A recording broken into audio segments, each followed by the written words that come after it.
نہ کرایا جا سکا۔ مغوی کھلاڑیوں کی بازیابی کے لیے سوئی میں احتجاج کیا جا رہا ہے، جس میں قبائلی عمائدین اور علاقہ مکین شریک ہیں۔ مظاہرین نے کھلاڑیوں کی فوری بازیابی کا مطالبہ کیا ہے۔ فٹ بالرز کو سوئی سے ڈیرہ بگٹی جاتے ہوئے اغوا کیا گیا تھا۔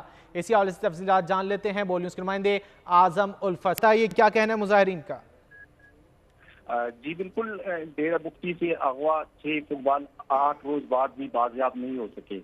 22 فٹ بالر پلیئر تھے جو سوئی سے ٹورنامنٹ کھیلنے کے لیے سٹی جا رہے تھے، اور ڈیرہ بگٹی کے مقام پہ 9 ستمبر کی صبح کو 11:30 بجے ان کو اغوا کیا گیا، جس کے بعد ڈیرہ بگٹی کے جو ڈپٹی کمشنر ہے ان کے مطابق جو اغوا کار ہے ان کے قریب ایک سرچ آپریشن کیا جا رہا ہے۔